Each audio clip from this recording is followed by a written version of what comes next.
Welcome to Two Trees in the Garden of Eden. We are looking at Pesach, Passover, and the theme for this year's Passover is, Are you tired already? Jeremiah 12 verse 1, If you have run with the footmen, and they have wearied you, then how will you contend with the horses? This is session 1. We are looking at Pesach to Sukkot.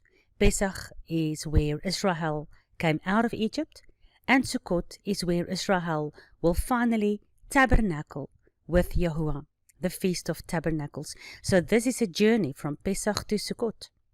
It is our life's journey. Session 1 looks at Egypt to Jerusalem. They came out of Egypt and they are on their way to Jerusalem, and so are we. We leave Egypt when we come into covenant with the God of Abraham, Isaac, and Jacob through the sacrifice of his lamb that has been preordained before the foundations of the world. And our end time destination, our end destination after our life's journey is Jerusalem. That's where the new Jerusalem will descend from heaven. That's where Yeshua will rule and reign from.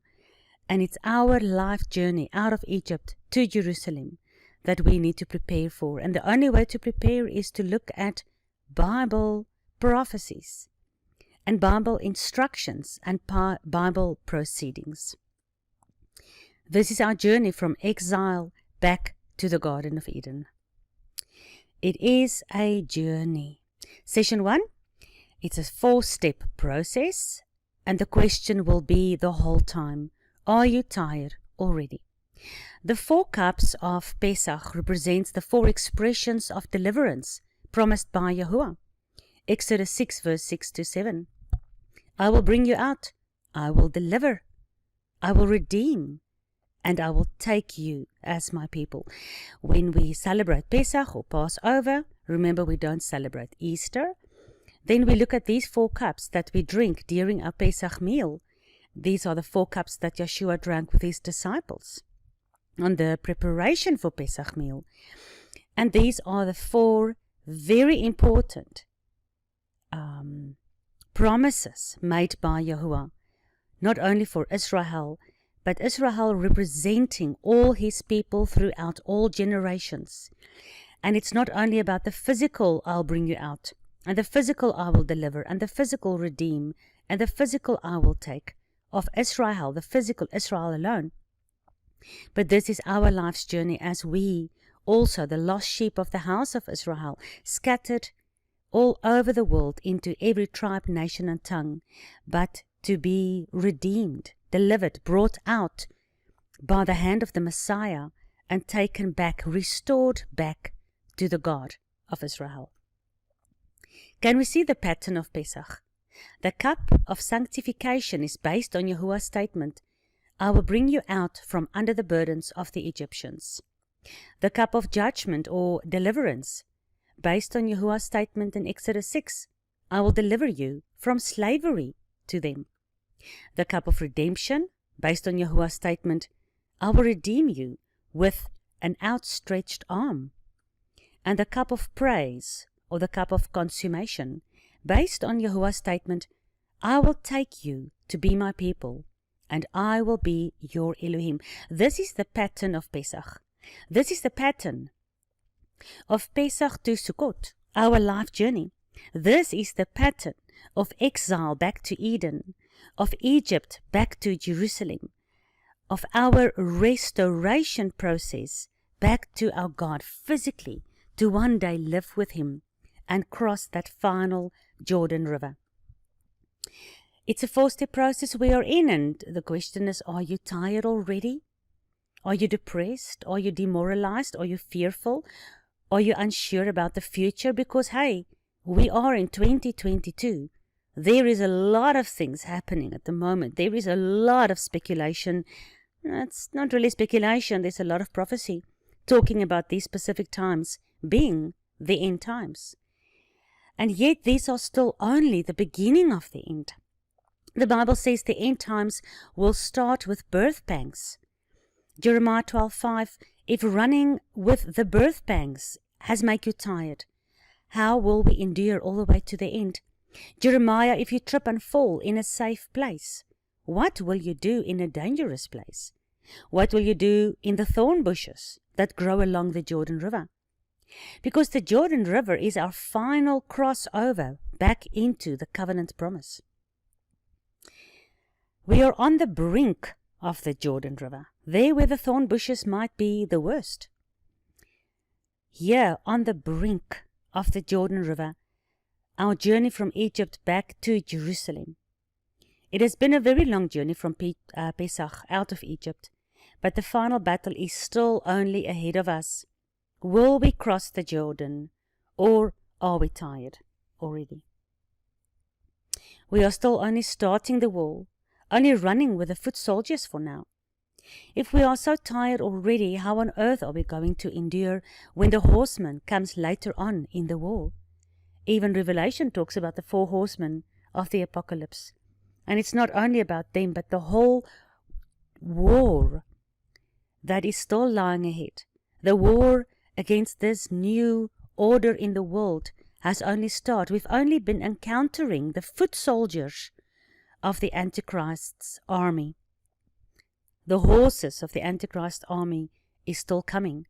And we need to learn the end from the beginning, Isaiah 46 verse 10, because the whole journey from Egypt to the promised land is our example for the end time.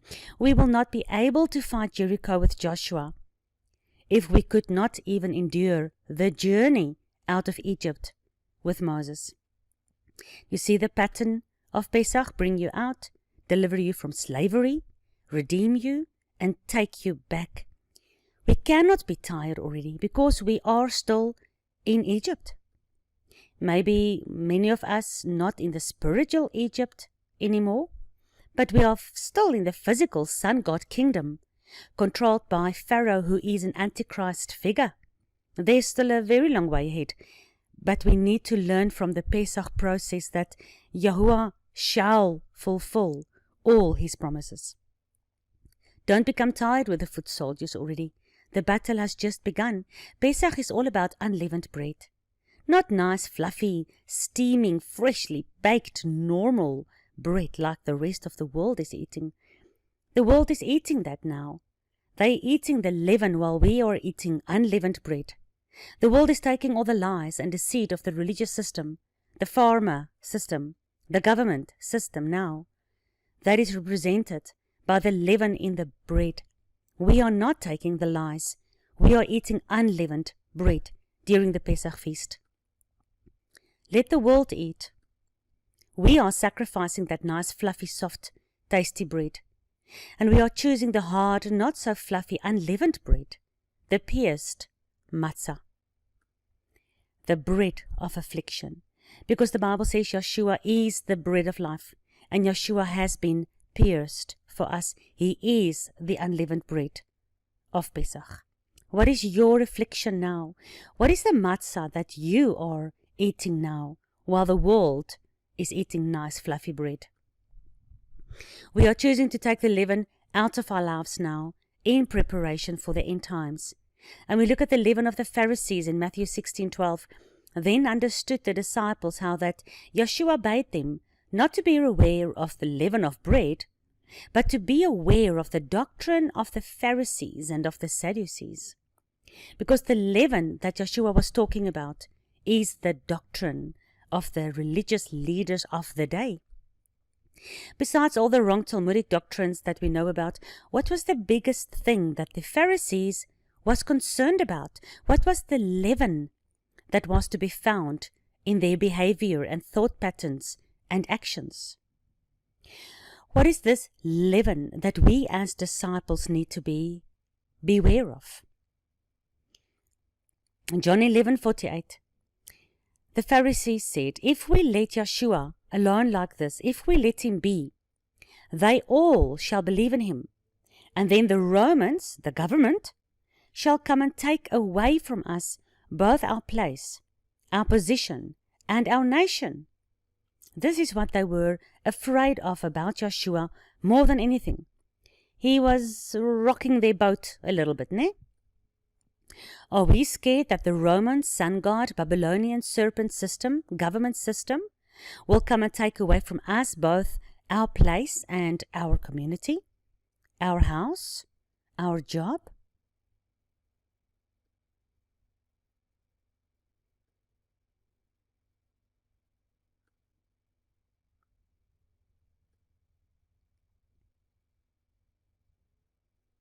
Some pictures to make you think and remember what is happening in the world right now, where this Roman government system might just come and take away these things if we do not comply. And because we cannot imagine a life without all these nice things, these nice fluffy white bread, we are already feeling tired. And remember, the battle hasn't even really started yet. We are choosing to take the leaven out of these Pharisees. And this doctrine of these Pharisees, this leaven of these Pharisees, what is it? What is the real problem with the leaven of these Pharisees? Their position. They were afraid the Romans will come and take away their position because of Yeshua. John 11, if we let him alone like this, they will come and take away our position. Yeshua was threatening their status, their position, their authority and their comfort, their easy religion, their routine, their convenience. Are we willing today to stop eating leaven? Give up maybe our status in society, our position at the office or in the community, because of what we believe these new order in the world, foot soldiers, are trying to force upon us? We believe that is against the Torah. We believe it is against God's instructions. We believe it is against our warnings in the Bible not to take any mark at the end days that will make it difficult for you to buy and sell. Whatever they are forcing upon the world that allows them to continue to buy and sell, that must be part of the mark of the beast end time system. And if it's such an easy thing to recognize at the moment, if you don't take that mandated system, and you will not be able to buy and sell if you don't take it, it is almost 99.99% close to the description of the mark of the beast. And we need to be aware of that kind of leaven.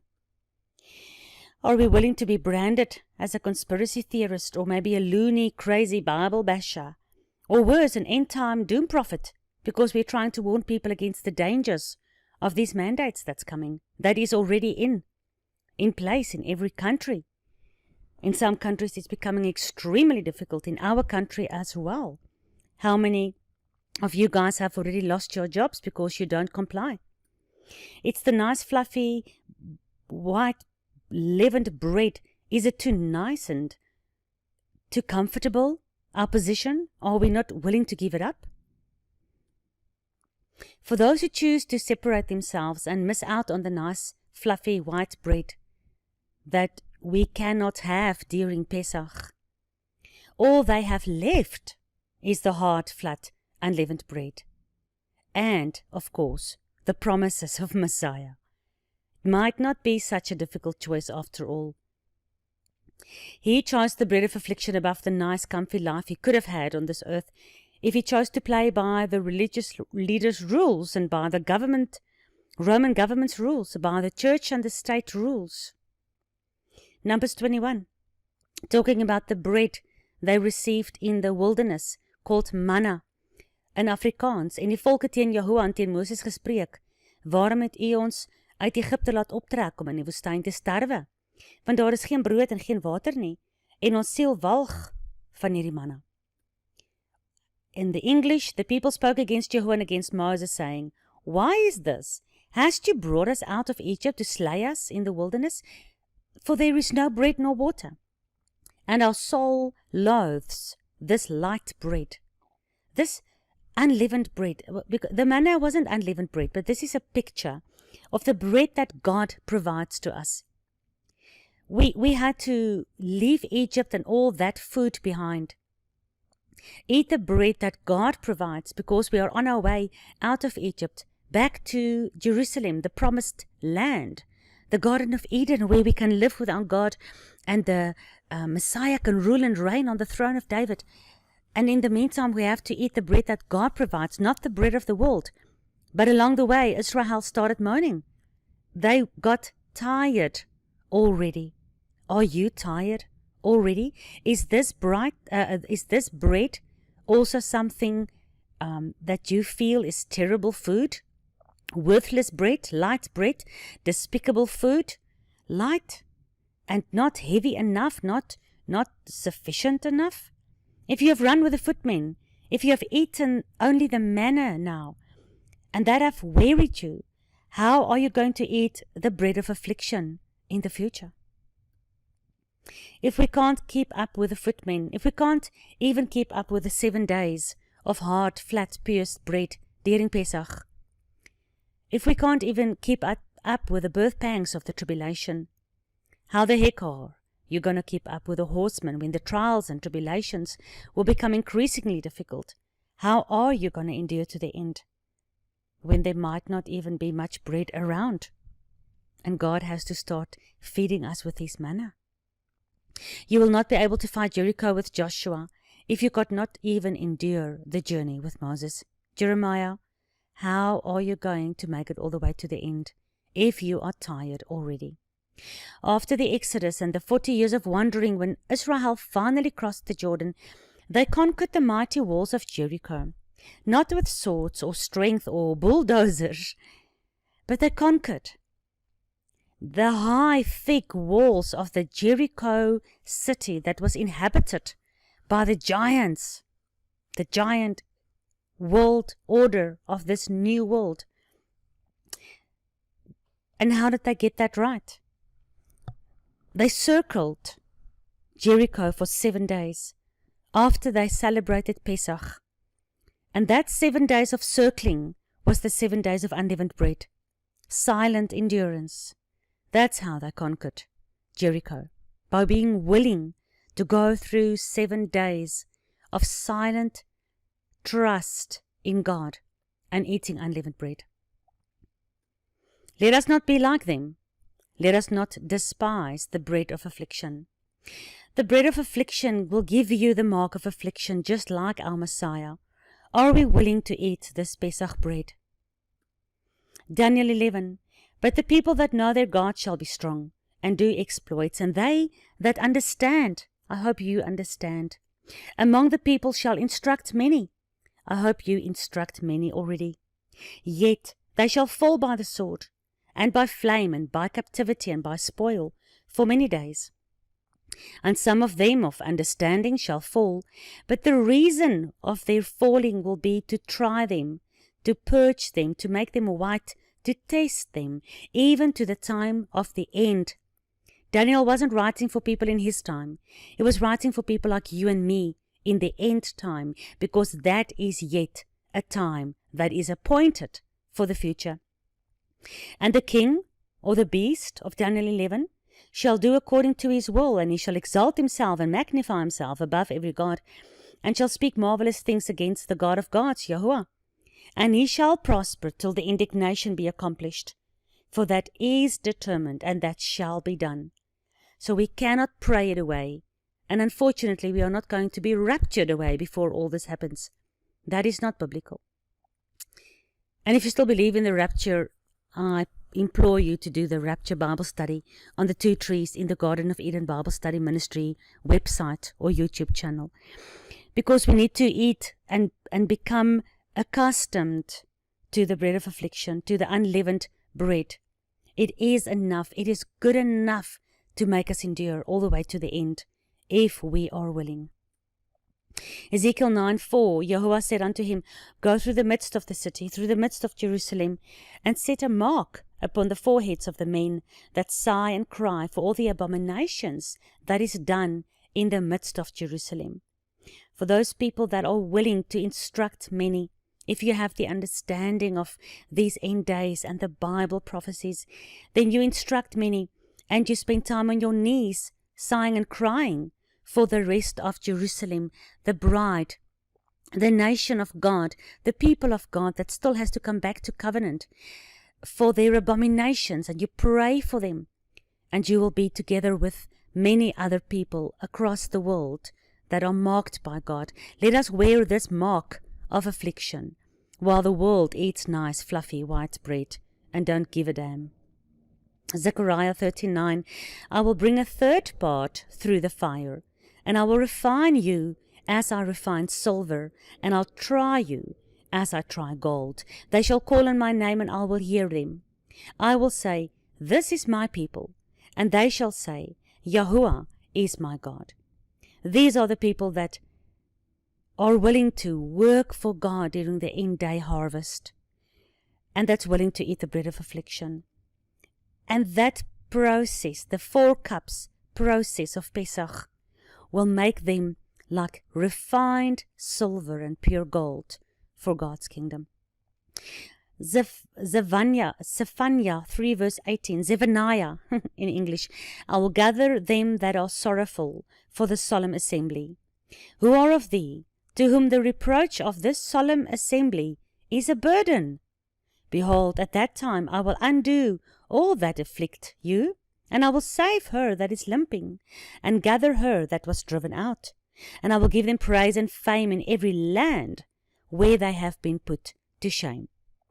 Eating the bread of affliction might put you to shame right now, in your house, in your family, at your workplace, at school, in society, at the shops, where you very soon in this country won't be able to enter anymore without the mark, either on your cell phone and eventually on your hand. But you are the solemn assembly. Assembly, church, kahal, ecclesia. But if this assembly, if this church is a burden to you, and you are limping already, and you're afflicted already, and you don't endure all the way to the end, you cannot join in the promise of God that says He will bring us back when we are driven out, and He will give us praise there where we have been put to shame. And if we don't join in Yahuwah's praise that He gives as a reward for the end-time servants, then we will share in the shame of the rest of the world that will fall under His judgment.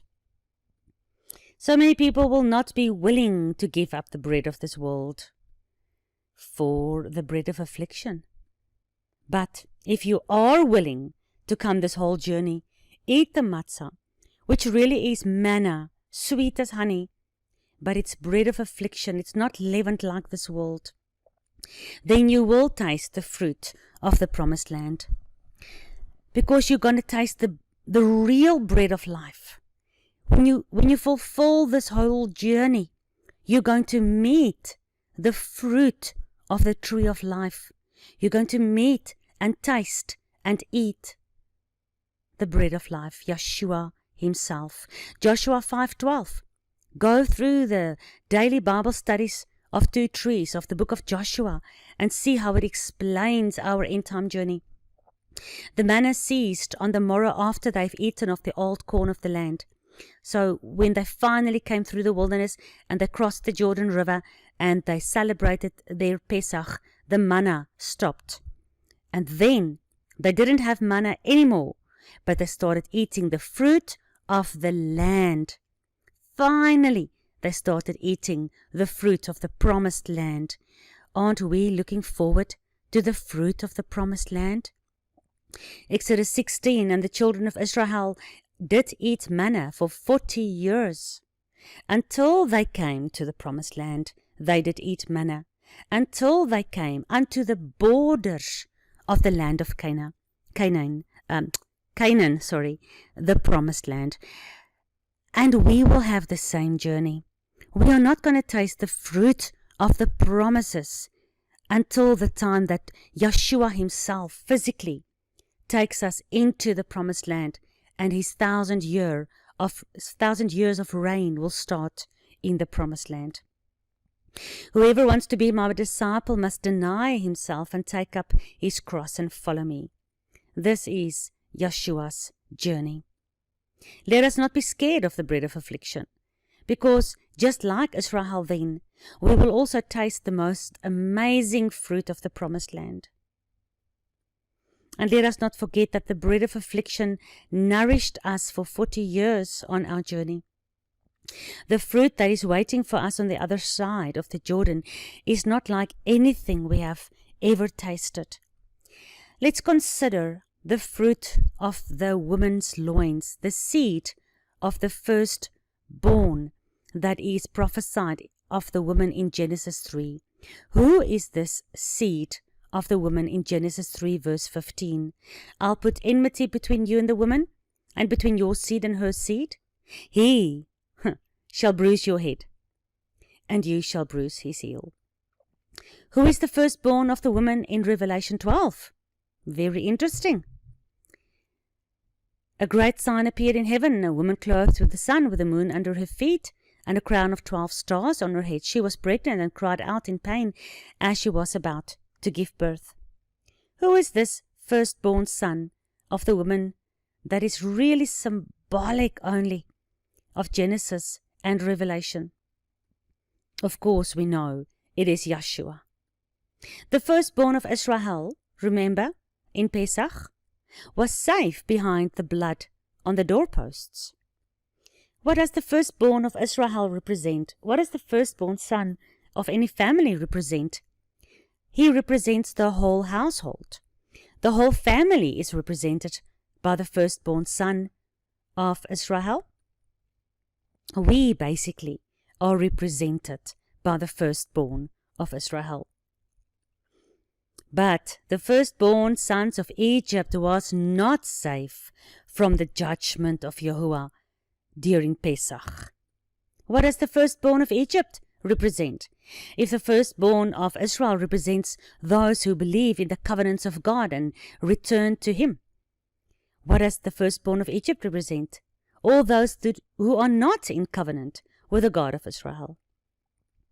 So the firstborn of the woman, Yeshua, died so that the firstborn of Israel, me and you, can be saved, while the firstborn of the rest of the world, of the unbelievers, dies in judgment. So it will be in the end as well. For those who understand and believe and obey, to do the blood on the doorposts, and that is symbolic of the blood of the Lamb on the doorpost of our lives, our houses, our families, our lifestyles. The firstborn of the woman died so that the firstborn of Israel who is obedient can be saved, while the firstborn of the disobedient dies in judgment when God comes to judge by His Son. Isaiah 46:9, remember the former things of old, for I am God. That's why we have to remember what happened in Egypt, because it will happen again. There is nothing new under the sun. Don't lose faith in this restoration process out of Egypt into the promised land. Don't be afraid of the unleavened bread. The word chai, the chet in chai, is short for Hayim, and the letter chet can be seen to resemble a doorway where the blood of the lamb was daubed during the first Passover. Can you see how the shape of the chet represents the shape of the doorposts, the two side posts and the lintel? The sign on the doorpost. Because blood is the sign of life. Death passed over us when we smeared the blood on the doorpost. Chai means life. So even in the shape of that letter, we see the representation of how blood is the sign of life. So we can cross back over and be restored, cross over the Red Sea and the Jordan and be restored to God so we can live in the promised land. See how the sign of Pesach, the blood, the cups of wine, the 4 cups of the red wine, represents death being restored back to life. Beautiful. And this is the 4 cups that gives us the process of Pesach. And that is the whole restoration process. From creation, when everything was perfect, we had separation because of sin, and we got separated from God. Then we needed redemption, like we needed the redeeming right arm of God out of Egypt. We need redemption because we got separated from God out of creation, where we had a perfect relationship with God, like Adam and Eve. And because we have redemption, we can now be restored. And what does that restoration mean? It means that we will be restored back to the original created perfect condition. This is the Pesach process. Creation, Yahuwah's original plan for us. Separation happened in the Garden of Eden, happened at Egypt, Babylon. Separation is what the Antichrist, the serpent, is based at. Redemption, this is what we received in the Garden of Eden, in Egypt. And every time a person comes back to God through the blood of the Lamb, and this redemption is done, it is finished. Yeshua said when he spilled his blood for us on Pesach, he said, it is done. And now restoration has to happen. But restoration is a process. It is not yet finished, and it is not yet done. Even Yeshua confirms it, because the disciples ask him in Acts 1 verse 6, will you at this time restore the kingdom of Israel? And Yeshua said, it is not for you to know the time or the seasons, because the Father has worked that out in his own power. So the restoration they expected at the time of Yeshua's resurrection, but it wasn't the time for the restoration. It was the time for the redemption only. So the question is, Yeshua, if it's not yet the time now, what must we do until it is time for the restoration? So they asked him, and he said to them, but you shall receive power when the Ruach comes upon you, and you shall be witnesses unto me, both in your town, your city, your area, your land, your country, and the uttermost part of the earth. So the disciples' question was answered by Yeshua when he told them what they have to do. The time for restoration is not for you to know. It is for a future event. In the meantime, be my witnesses. And this is what he's telling us as well.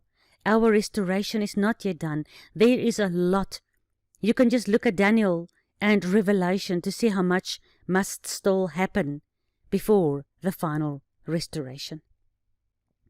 And are you tired already?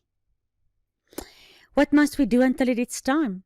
In the meantime, until it is time for the final restoration, our Master gives us the instruction to go and make disciples of all nations and baptize them, teach them to do everything that he commanded us, and he is always with us. We must not be scared.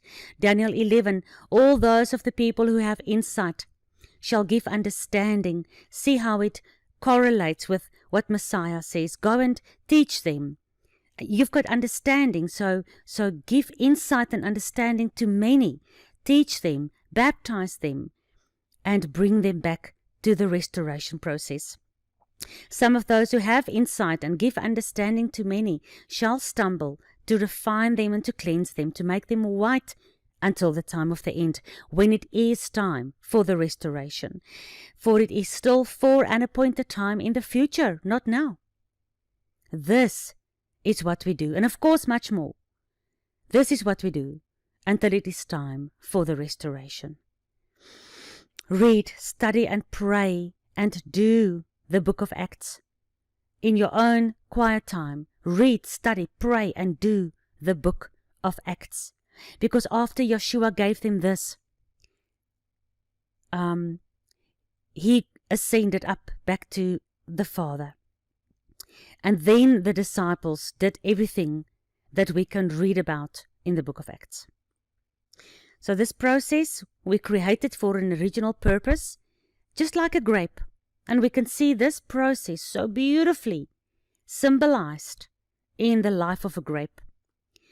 The sanctification of the grape, the process of sanctification, like the cup of sanctification, is our process of where we eat the pierced bread, the unleavened bread, the bread of affliction, while we are waiting for the restoration process, while we are going through the difficult times.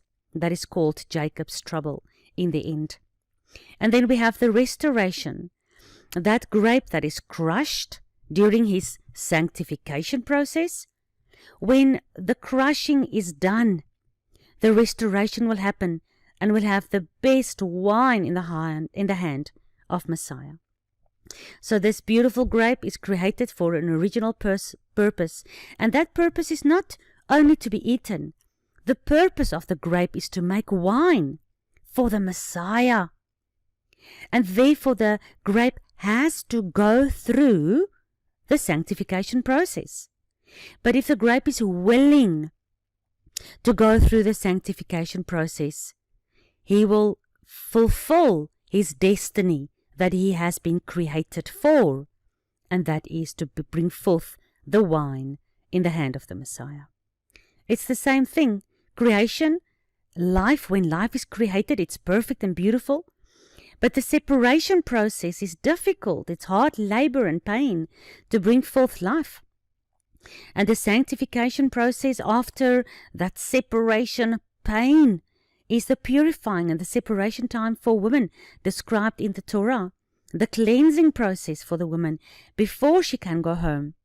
And then only do we have the restoration, where she is finally reunited with her family. So creation brings forth life. But separation is hard, and it's difficult to endure. But then we have to still go through the washing and the sanctification process after birth. And then only, finally, we can be restored back with a family. God created a complete family. That's his perfect plan, original plan of creation. But then separation happens, both in Eden and beautifully described by Yeshua in the parable of the prodigal son that moves away. The sanctification process for the son that moved away is hardship and famine and loneliness. And it's the same pattern over and over again. Adam and Eve got separated. They got kicked out of the Garden of Eden. And their sanctification was a difficult life outside of the Garden of Eden. And Adam represents mankind. And therefore we understand that our life is difficult outside the Garden of Eden. But finally, the prodigal son could come back home. And so Adam and Eve, representing us, the entire world, that is restored through this process only, back to God, back through the blood on the doorpost, the Lamb of God. This process alone will bring us back to the Garden of Eden again. So, complete family was Yahuwah's plan for creation. Separation happened when we left that home. And the hardship is the sanctification process. And most of us end up in the pigsty, and we have to come out of the pigsty. That is a very good explanation Yeshua gave us, because we need to come out of the unkosher, unholy, disobedient lifestyle. And finally, we can be restored back to Abba's house. Creation, the beginning, life was perfect. The Garden of Eden was evergreen. But then separation happened, and we chose the serpent's voice above Yahuwah's voice. Redemption, we needed the Lamb of Yahuwah, that the high priest of Yahuwah slaughtered, so that Adam and Eve could be clothed. And then, of course, we have the sanctification, hardship process outside of the garden. But finally, we can expect to be restored back in the end to Eden. So creation was perfect. Everything was green. Then separation happened because of the serpent's lies and our obedience to the serpent.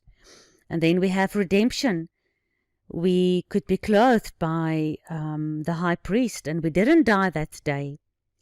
But the hardship, the sanctification outside the garden was horrible.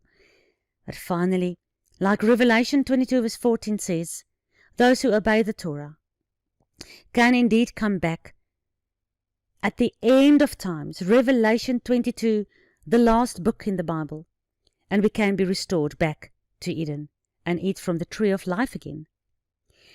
Creation, Abraham's seed, was perfect. Separation, we went into Egypt and became slaves. Redemption, the Lamb of Yahuwah, the blood on the doorpost. Sanctification, we have that whole long wilderness journey.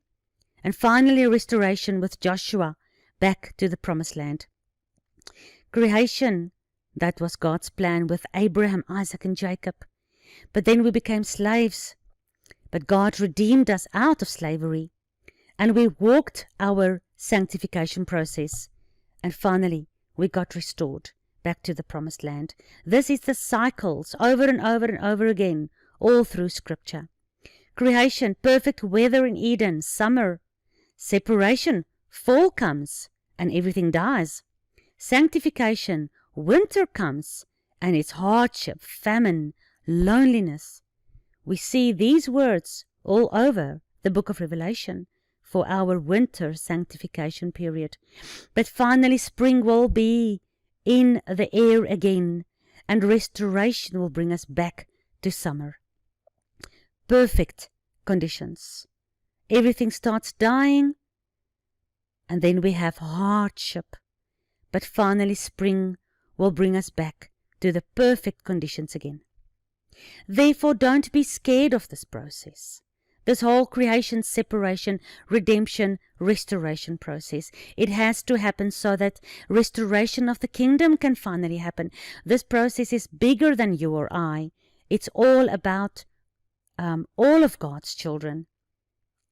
It's about all of God's creation, from Adam, Noah, Abraham, David, Peter, Paul, all the way to you and me, at the last stretch of this road and of this race. And that's why Paul describes this race, that we must endure all the way to the end. And as we run this race, we can see a great cloud of witnesses, because since creation, since Adam and Noah's ark and Abraham's seed and David's throne and Peter and Paul's work as disciples and apostles, all of them have run this race. Now it's our turn to run this race, and they are our witnesses. We read them, their testimonies, their witnesses in the Bible, and that encourages us to understand that we are all part of the same race, and we have to endure to the end. So God promises in Exodus 6 verse 6, the 4 cups of Pesach. He will bring us out, and He will redeem us, and He will rid us of the bondage, and He will take us for His people. And then He will take us back into the promised land. This is the 4-step process, and we have to come out to be taken in, and we have to understand what it means. Otherwise, we can never be taken in if we haven't even been taken out of the previous system yet. And if we are not willing to follow the process between being taken out and taken back in. Can you see the pattern of Pesach? I'll bring you out, I'll deliver you, redeem you, and take you to be my people. It's an amazing journey. But the battle is not only out there with the enemy and the New World Order and the Antichrist world and the government beast system. It's inside our own houses first. It's in our marriages. It's in our children. It's in our families. And it's in our communities. It's inside our church gatherings. If we focus too much on what's going on out there, and we lose focus on our own time with Yahuwah and our loved ones, praying and interceding for our church, our community, our family, our marriages, our children, if we lose focus of our time with our spouse and our children, we are not going to be able to run with the horsemen when the time comes. We will get tired with the footmen. So we have to keep on warning and exposing and preaching. But we mustn't forget to continue building the ark. Otherwise, if we don't build the ark for our family, the flood will overtake us and our family as well as the rest of the world, together with the rest of the world. We have to keep this in balance. Building the ark together as a family. Praying together as a family. Fasting and interceding for your loved ones inside the ark. Because remember, the ark, Noah's ark, represents the Ark of the Covenant. It is beautiful and important to understand who is your family inside the ark. And you have to spend lots of time working and preaching and serving and praying for them and loving them and not forgetting about them while you are understanding this process and reaching for all those who are still stuck in Egypt or stuck on the journey, or for the prodigal son who is still stuck in the pigsty. You need to teach and share, encourage, support, intercede, love, forgive, tolerate, assist everyone inside your own house, inside your ark, but also inside the house of God, inside the Ark of the Covenant, inside the camp of Israel, so that you as a united, strong family in Yahuwah can also continue the battle as soldiers in the end-time army, that army that passes over the Jordan and take back the promised land, following the captain of the heavenly host, as described in Joshua 5, wherever he sends you. Joshua 1:16, and they, the families, answered Joshua and said, all that you commanded us we will do, and wherever you send us, we will go. But wouldn't it be better to be united as a family and do that for God and go there for God than leaving your family behind? Can we also stand as a family in Messiah and answer Yeshua, the King of Israel, who also leads us from Pesach to the kingdom, just like they answered Joshua in Joshua 1:16. Let us answer together. Let us stand as a family and answer. And we say, all that you command us, we will do, and wherever you send us, we will go. This was Session 1, Pesach to Sukkot, Egypt to Jerusalem, exile to Eden. It is a journey. And the question is, are you tired already?